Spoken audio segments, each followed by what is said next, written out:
Hello, wealthy family, and welcome to today's Mindset Monday. Thank you so much for coming and sharing some time with me. I love and appreciate you all.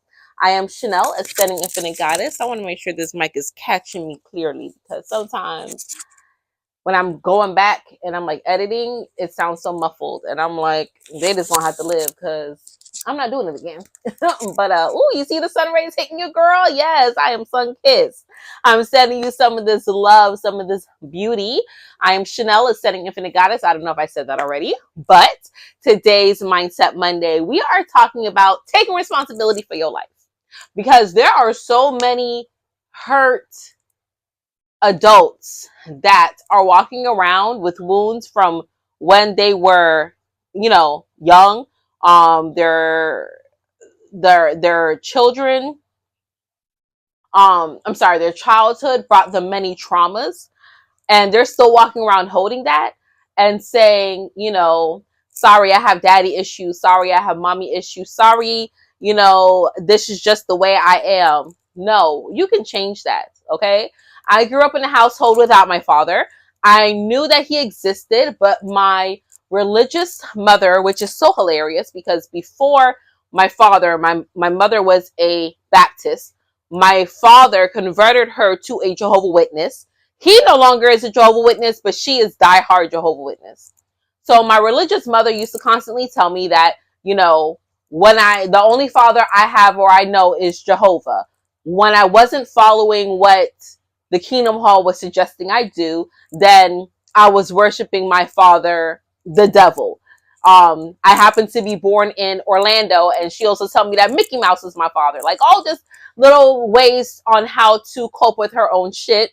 Thereby, when I did finally meet my father and try to have a relationship with him, I mean, he did have his own BS going on. And our relationship still is not very good to this day. We really don't even talk, but that's because he's a liar. Which I also got that from him, right? I used to lie really, really bad. And I would blame it on him. I would be like, oh, blame it on my father, right? But I had to learn to take responsibility and not just be like, okay, just because my father is this way or just because my mother was devoid of emotion, now I don't have to be that way. It's about a choice. You got to learn to take responsibility for your own crap, okay? You are grown. You are grown. You do not have to keep taking on the energy of other people or allowing them to live in your head rent free. You can dispel this energy because many of the adult people that are walking around with traumas from their childhoods, it's still from stemming from fear of displeasing this authoritative figure. So they're like, well, I'm a lawyer because that's what my mom always wanted me to do, and I didn't pay too much to go to law school, and I've been in too many years to not be a lawyer. So here I am, and it makes them miserable. And they may be a good lawyer, right? Because you have to be tough and gritty and like to argue, but they may hate it every single day. They can go home and do like some real self-harm inflicting stuff, right? They got to take the mask off. Learn to take responsibility for your own issues, okay? They played a part in it, but it 100% is you. I had to choose not to be emotionally devoid anymore. I was just telling my sister goddess, one thing I had to overcome a lot when I was raising my children, my first set of children, right? I do have a toddler about to be 4, but I also have a 24, gonna be 22 and 20-year-old. And when I was raising them, there were times where they would go to hug me or want to do things with me, and I'm like, don't do that, right? Or they would tell me I love you, and I'd be like, Even with my husband would tell me, oh, I love you, and I'm like, thank you, okay, right? Instead of saying it back. And that stemmed from my childhood, and I had to say, okay, why am I still holding on to this? These people are showing me genuine love. They genuinely love me. They genuinely want to be close to me. They want to interact with me. They're showing me how they love. Why am I cringing? Why am I pulling away? Why am I unable to verbally state this? Why can I not reciprocate this? How is it that I can keep asking these people to be in my life and give me kindness if I cannot reciprocate the kindness to them? Shit, I can't even give it to myself. Because during that time, when they were trying to express their love, me so devoid of love for myself, I couldn't receive it because I'm looking in the mirror and I'm like, you're doing this and your mama wouldn't like it, right? At the time, me and my husband, we weren't married, right? I'd be like, yep, your mama don't like that, Jehovah don't like that. Even though I wasn't a practicing Jehovah Witness, I still was having those thoughts in my head. It still was running in my head. I would do things and I would hear my mama say stuff and I'm like, okay, I have to expel this. I have to let this go, right? So how you take responsibility for your own actions is recognize whose thoughts are you thinking? Whose approval are you seeking? If the answer is anyone but yourself, then go into meditation, journal about it, or talk to someone. Talk to someone. Many people have insurance plans that have therapy or mental health services and you don't use it, where your insurance would pay for it.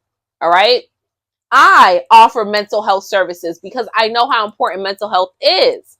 You can find my mental health services on my website, www.ascendinginfinitegoddess.com. But you have to get it out of you some way. Sometimes when you're in it, you can't see it, right? When I was in my first marriage, there were certain things that my ex-husband did that I saw, and there were things that he didn't see that I saw, that people would be like, girl, you don't see this? And I'm like, no, that's not who he is. You're a liar. He would never. How could you? Da-da-da-da. Right? And that's because of my own daddy issues. I would make excuses. I would put blinders on. I didn't want to have confrontation, right? Because that marriage was, there was a DV situation there, so I didn't want confrontation. So I would bury my head. And then I had to take responsibility and be like, you know what, Chanel? You're exposing your children to this. You're experiencing this because you feel this way about yourself. I didn't love myself. I didn't love myself. I didn't care about myself. I didn't love my life. I loved my children and I was doing things for them. But you can't live your life for your children because after a while, you will start to resent them. I'm telling you, you cannot put all your hopes and desires into your children because when they grow up, they may feel a way. They may, they may choose to go a different path. And then you're like, all these years I sacrificed for you. And then you're going to turn your back on me. How could you? Take responsibility for your own stuff.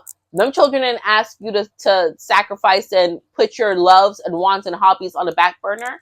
You think those children can't feel your sadness when you're coming home from a job you don't love or you're in a relationship that you don't like? You think those children can't see that? You think those children can't feel your exhaustion when you're like, you know what? It was a long day today. We just gonna order some Domino's, Popeyes. I don't know, something deplorable. You feeding them babies. Take responsibility for your own life. Get it out of you some which way. Meditation, go to. Meditation. Meditation is such a powerful instrument and tool when you allow yourself to use it as that.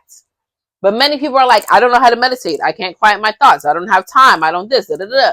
That's why I'm doing my 30-day guided meditations every day.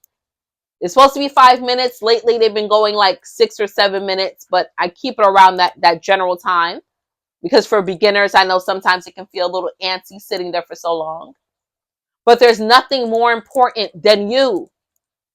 Nothing is more important than you. And when you're walking around with these suppressed feelings, these wounds, these things that don't feel good to you, you are no good to anyone else. So stop blaming everyone else for the crap that's happening and going on and turn inward. It's time to go inward. This year, this 1 year, this is all about one. This is all about self. It's all about the power of one. Sorry, that was the love of my life, so I have to answer his call. But that book, The Four Agreements, definitely something else you should dive into. It gives you a different perspective. Change your self-concept. Okay? So that is that. That's all that I have for you today, wealthy family. I love you all. I appreciate you all. I'm grateful for you all. To book or schedule personal services, visit my website, www.ascendinginfinitegoddess.com. Call or text me, 786-828-8722. Only way to book. Only way to book. Okay? If someone's trying to DM you or someone, I don't have nobody in my comments yet, but if someone's trying to DM you or email you talking about me, give me some money, that's not me. Okay? That's not me. All right? I love you. And until we connect again, stay alert, stay aware, and live in love. Peace.